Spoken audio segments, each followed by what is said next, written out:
Welcome to Cold Black Coffee, the podcast that took us so long to think of the name of Coffee Red Cold. And every time I say that, it makes me laugh. My name is Saba MD, also known as the Young Imam on all social media platforms.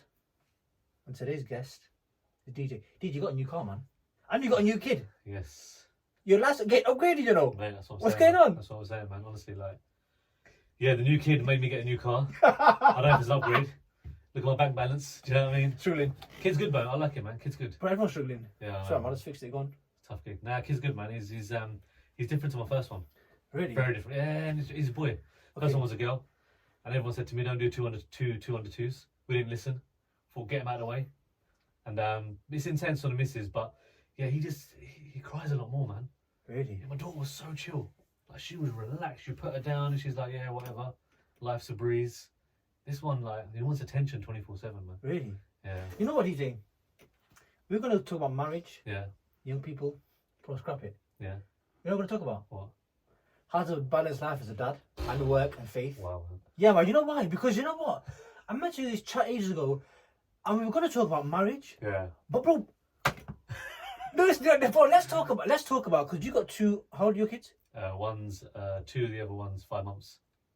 Okay, so we had 202s. Yeah. Tell me you are not losing hair. No, I'm not. I do wear a hat a lot, and people have noticed this. It's more because I've got loads of grey hair. As well. Oh, really? I've got a thick set of hair. I've got good hair, bro. Really? Strong. You know, I've been told so many times to get a hair transplant. Yeah, Because bro, yeah. it's bad. Don't look at my hair. Yeah. No, listen, relax. You got an island. No, bro. I said to someone, my hairline's going in my back pocket. Bro, that's how bad the hairline is. I'm gonna say, you know what? It's not like it's not funny, you know. Bro, I'm conscious, you know, my hairline. Is it relaxed? Really? Yeah. It's not good, man. I love it. I'm trying to decide at what point do I actually take it all off. I used to work with a guy, right? Back in my first ever job. I was like, what, 19, 20? And this guy was like, cool cat. He was in sales, right? And he was coming in looking fresh and dapper, like slick hair back all the time. And then I think 2 weeks into the gig, he came in, all gone. I Swear. Like, is this the new look? Is this still rocking it? And I didn't have the confidence then to chat to him because I was still very new. And then after like about 6 months working there, I said to him, bro, I like this look, man. It's cool. Why did you choose it? He goes, yeah, do you know what it is? I was getting bold. Really? And you could see on the back of his head he had a patch in it, so he just got rid of it. So I think the point is that I'm trying to make is when you put your hand there and you can feel that there's just skin. No, it's time to mine's get not rid that of bad it. yet. Yeah, yours is fine. It's not bad, man. I'm just Mine's joking. not. Mine's Yours not. is fine. Yeah. No, mine's not that bad. But I am contemplating. Not now. Yeah. No, but the question is, what point do you go? What would you look like, man? That's the question. I don't know if it No, doesn't suit everyone, bro. there's filters on Snapchat that show you what you look Really? like. Yeah, it's frightening, you know. I look like a mole. So Really? Yeah. No, I wonder what. Like, my other fear is, what if I shave it off and it don't come back?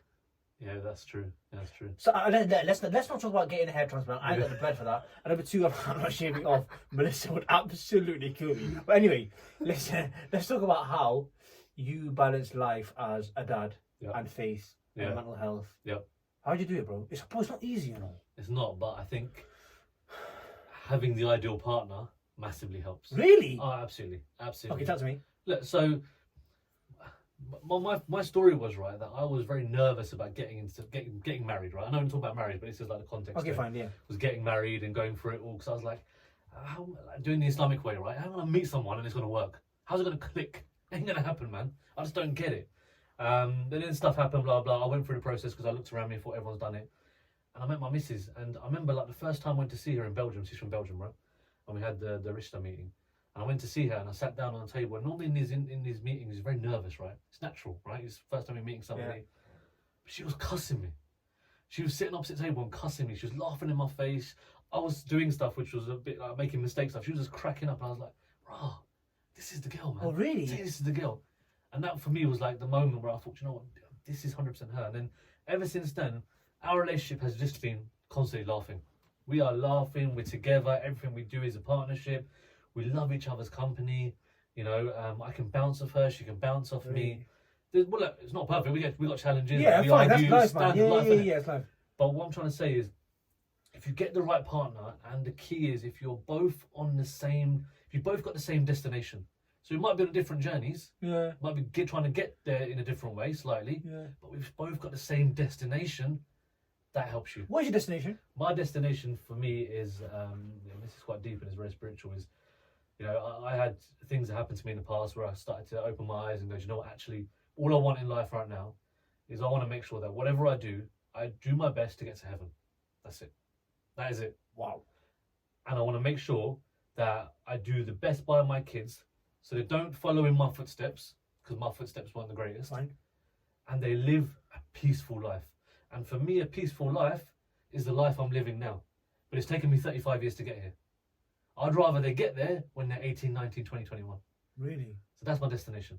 Destination for the kids is to make sure they have that connection to what I have now, Fine. which is my faith and religion. And Yeah. I love it, but do it quicker and earlier. And mine is everything I do, every step I take. I want to make sure I give myself the best opportunity that when I'm standing there in front of God, right, I can go, oh, mate, at least I'm going to level 1 heaven. Pearly gates, you there? Level 1, that's what I want, level 1 heaven. Really? I don't mind about the other I want level 1. Just want to get him entry level. That's it. Your reception. That's I mean, listen, get me into reception. I'm good. No uniform, I'll nothing. stay there for life. I'm there. I'm Just happy. get, yeah, no, you're right. You know, that's not easy. That's a whole journey Oh itself. mate, it's tough. It's a tough gig, man. But yeah, and it's tough with kids, man. Because me as a dad, you know, when you're going to be a dad, you say, I'm not going to be like this. I'm not going to be like that. I'm going to be very. Oh mate, my daughter's got me wrapped around her finger.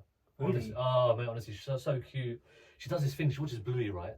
She does this thing. I know maybe some people can't see it. She goes, please. And whatever. How old is she? She's 2.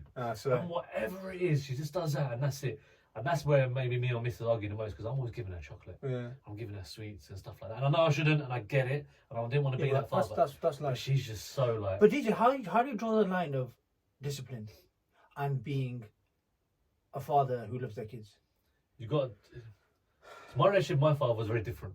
You know. Oh, tell me about it. Yeah, it was. Look, my dad, absolute hero, but he was proper Asian, right? Pakistan, very disciplined, very strict. My relationship with my dad was basically Sky Sports News. Really? Yeah, so I'd come in and we'd basically just talk about football. That is it. I can't remember when I ever talked about school, talked about what I'm doing in my life, when I talked about a job, talked about passing my driving test. And I'm not saying it's a bad thing. Look, my dad's priorities and focus was providing for us. It's a different generation, Yeah, man. exactly. So that was my dad's relationship, and I've always said that the relationship I want to have with my kids is I almost want to be their mate. And the reason why I want that is because what I want them to do is talk to me about everything without any repercussions. I don't want them to be scared. Yeah. Whatever they're facing in school, whatever issues they've had, whatever mistakes they've made, I want them to know that they can come and trust me and talk to me. And yeah, look, they'll be disciplined, maybe I'll get angry and whatever. Yeah, it's life. But I want them to be able to open up to me, you know, because that is not what I had with my parents. But then how do you balance that? That's where the missus comes in. I understand what my weaknesses are as a parent, right? And I've always said It's that. really important, you know, DJ. Mate, you have to be self-aware. It's about self-awareness. Yeah. And a lot of people nowadays, they haven't got self-awareness. You know, there's egos that get in the way. There's pride. There's I know what I'm doing, or that kid ain't got a clue. Teamwork, man. Like me and my missus, we work together as a team. Where I'm weak, she's strong. So true. And I'm not gonna say where she's weak because there are no weaknesses. I didn't do it tonight, bro. Hope you're watching. I love you. But that's what I'm saying. Where I'm weak, she's strong. And she has got it on lock. And we work so good together as a partnership. Yeah. But having said that, I think this is very important. And I've realised this probably with our second child. Is our wives, they need time. Yeah, well. You're right. My missus has struggled, especially with the first child and now the second child, isolation. You know, having 2 under 2s, her entire life is geared around the kids. So, you know, I get to go to work. You know, I do the other stuff that I do. But she's in the house 24/7 with the kids. And what I've now made sure that we do is I say that at least 2-3 times a week, go out. She started playing squash. Oh, good. Started going boxing. Wow. Started meeting up with her friends and stuff like that. And I look after them. It's not easy, man. Trust me, because I am such a terrible individual when it comes to looking after 2 individuals and multitasking and getting them to bed and giving them a bath and make sure they've eaten and make sure my whole lifestyle of them is just bribery. There's your chocolate, there's your bed. Top work. Edit this bit out, yeah? But now what I've started to see is my missus is her mood has started to change. But it's not easy. We don't realise it, man. Imagine if you're just breastfeeding, right? You're constantly breastfeeding. You can't do anything. There's times when you can't even go to the toilet when you've got 2 kids with you. They're screaming their faces off, you know what I mean?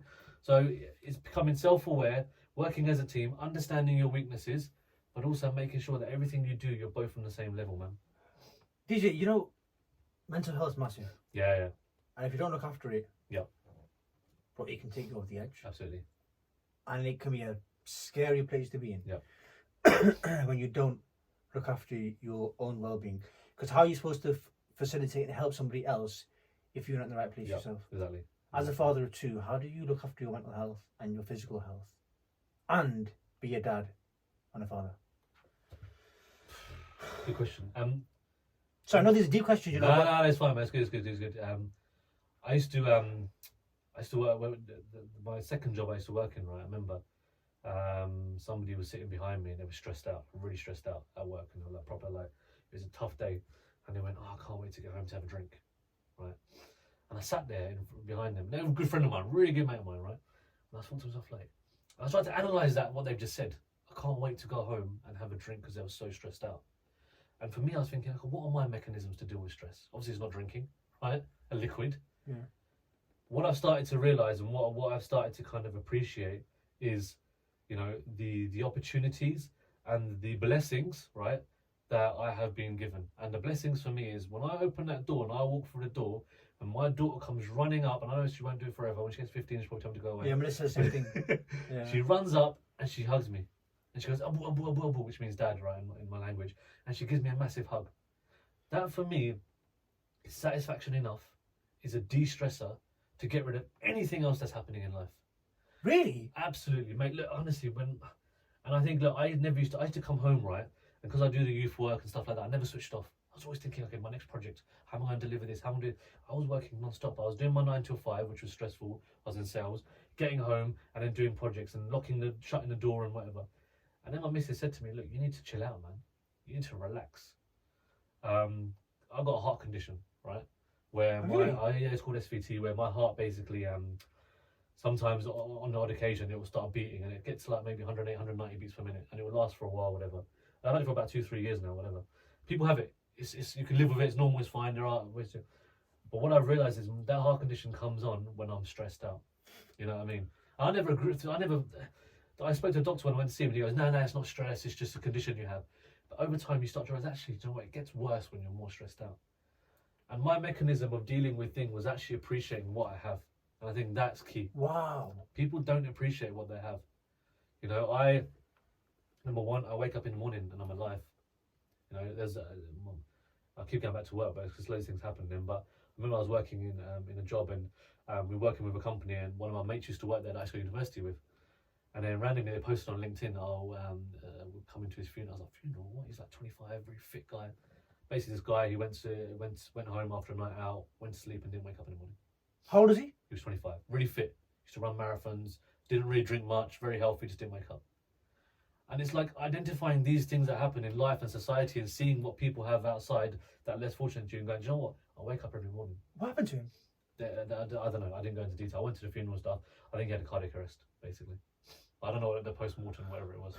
But it can be like that. You're right. Do you know You don't know when your time's up. So for me, it's like, I have amazing children who I absolutely love and I adore. I have a house, Yeah. you know, which I've managed to kind of buy, you know, by working properly and working hard. I have a car, you know, and these are medial things, but to me, they're very powerful because we never had these things when I was growing up. It's tough, you know, and I've got an amazing missus who's got my back through thick and thin.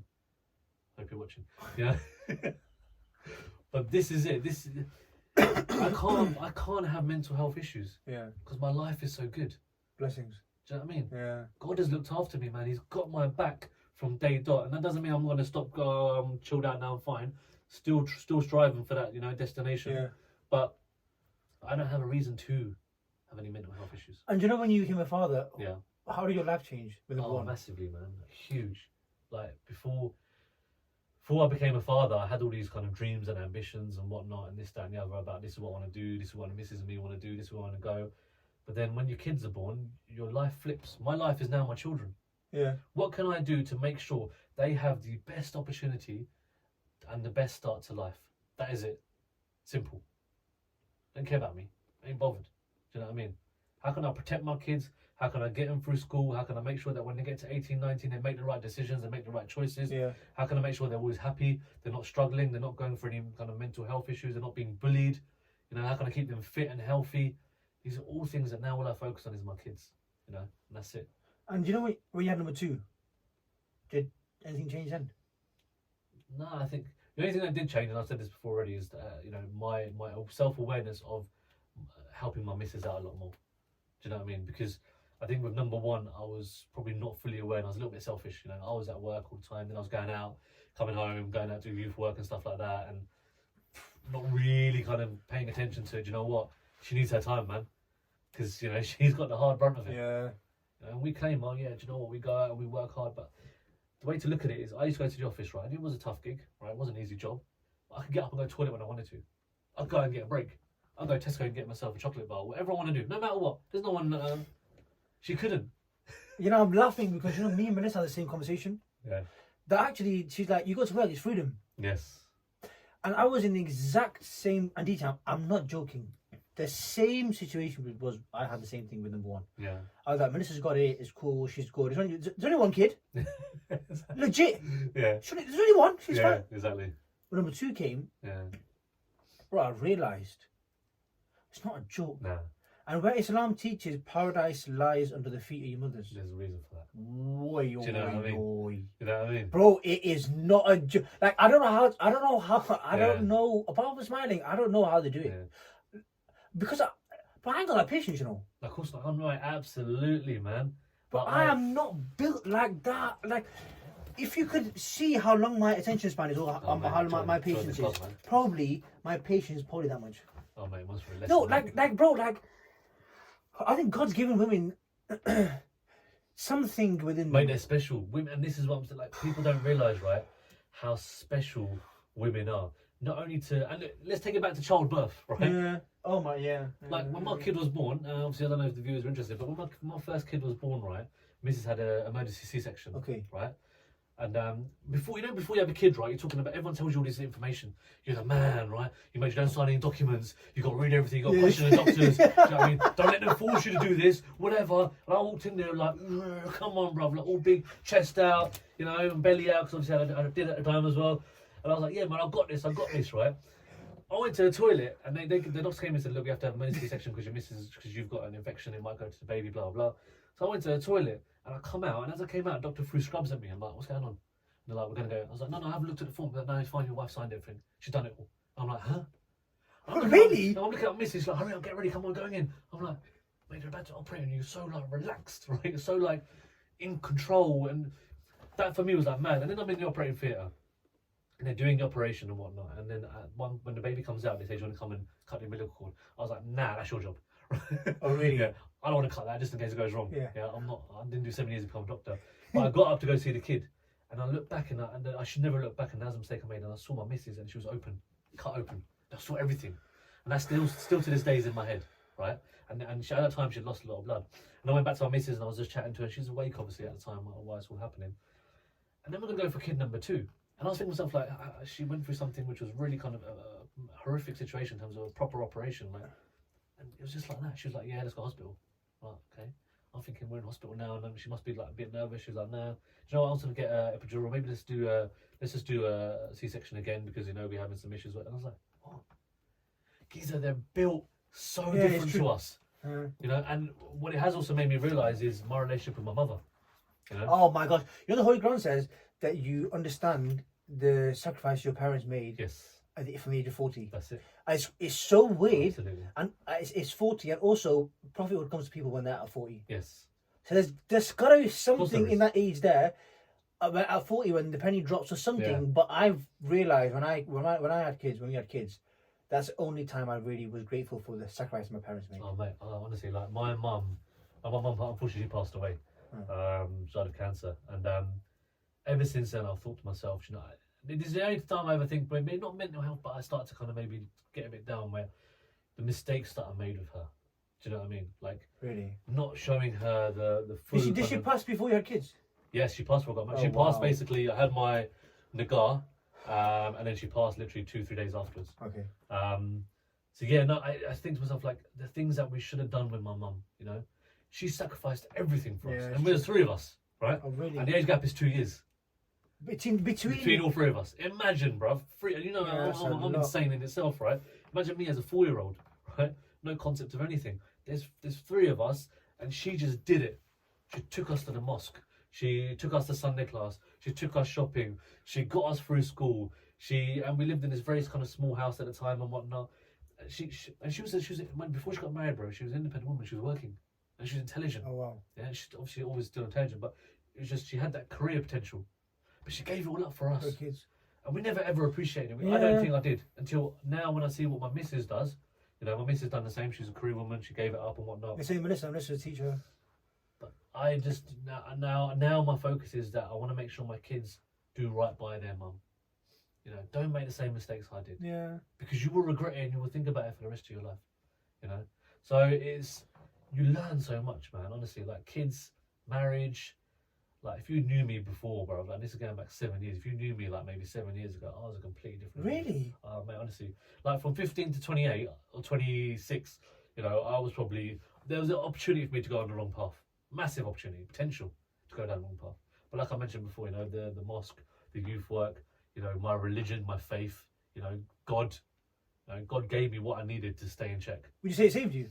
Absolutely, bro. I was at the age of like, so you know, you do Sunday classes, right? Yeah. Which was good fun, man. Enjoyed it. But then at 15, you're like, yeah, fun Sunday class over. I was like, freedom, out. You know what I mean? I ain't going back. And then from 15 to like university as well, right? I was just doing my thing, man. I was just whatever, getting into the wrong crowd, getting involved with the wrong people, my friends around me, whatever. And at the time, I was like, nah, I'm fine. I'm good. I got this. I'm in control. That's what I thought. I'm fully in control of this, blah, blah, blah. And then from like, after university, I graduated, I got my first job, got better, car, Yeah. money, freedom even more. I started getting even more pear-shaped, right? Massively pear-shaped. Now I look back and think, wow, bruv. My mum kept me. My brother kept me because he was a youth leader before me. Okay, swear. So he kept me. He gave me a role within the youth organisation, which I didn't want. I had no interest in it, but he gave it to me, and he knew why. And then I was given the opportunity. I was voted in actually to become the youth leader of my local area. And this one I said I didn't want that. I didn't want to do it. It's intense. It's a lot of work, but it's what I needed at that time to get me back on the straight and narrow. And I say to everyone, right, God throws things at us. He gives us opportunities. He's so merciful, right? He gives us every opportunity to come back. We need to be self-aware to understand that's an opportunity from God, bro. God's got my back. He's given me a chance. Yeah. And we don't take those chances, and that's why we go that way. Yeah. And I'm so thankful to God that He's now. And now I'm on a different, like I said, destination is where it is, but I'm on a different journey now, man. And God's throwing things at me now as well, still to this day, you know. Testing me. Kids, how do I bring them up? What do I do with them? How do I get them to where I'm going? My relationship with my missus, you know, how do we work together? You know, the challenges that we face as well, society, my job, external factors. So yeah, man, look. It's been a journey for both, like from the stuff you're describing of what you used to be like to now being a father of two. Yeah. The youth leader, it's a lot to manage and balance. Yeah, it's been a fun ride, one would say. Fun ride. I've been Thorpe Park and that. DJ, you know we always end with takeaway points. Yep. I need you to hit me with some wisdom, my guy. What's your takeaway point? Because the conversation was going to be about marriage. We talked about it about like a little bit. We need to do another episode about how young people are really struggling with it. Yeah. But it just turned into like life as a father, and mental health and balance. But what are your takeaway points? Takeaway points are, I think, self-awareness. Really big terminal. I think self-awareness, man. I think for me, self-awareness of the mistakes that I was making, getting rid of my ego, getting rid of my pride. Self-awareness of my surroundings, i.e. my wife and what she was going through and the challenges she was facing. Self-awareness of the kids, you know, the impacts that external factors can have and where they may go and how easy it is to go like that rather than go that way. And the biggest one is the self-awareness of the opportunities and the chances. And obviously people who don't have a faith, they still have opportunities as well that they're given in life. But self-awareness of the opportunities that God gives you and the chances that He gives you and the guidance that He gives you without you even realizing it and knowing it, you know. And I think once you are self-aware and you can take a step back and go, that's what that was. Yeah. I think you can start to navigate life a lot better. I feel like you got to be in a mature space to do that. I think so. But look, there's more kids now who are mature. There's people that are starting businesses at 21, 22. Yeah. So yeah, they're young. People, they maybe not have the life skills, but they're mature enough to make multi-million-pound businesses. So they should be self-aware of understanding what's going on. Do you know what I mean? Yeah, no, you're true. I hear it, and I'm going to echo that point actually. And to say when you become a father, you got to check yourself. That's it. And it is self-aware, but also being aware of your priorities, because your priorities change from Yeah. being single and being married. When you marry, you kind of have a bit more of a social life. Yeah. But when your kids come into play, Yeah. Game you've changer. really got to check yourself. You Game know, changer, like bro. the priorities change. Yeah. Maybe check your priorities. Again, DJ, I'd love to have you here. You know, like I really enjoyed the conversation. Everyone who's listening, thank you for tuning in. The conversation is king. I hope to see you and hear you here again for another episode of Cold Black Coffee.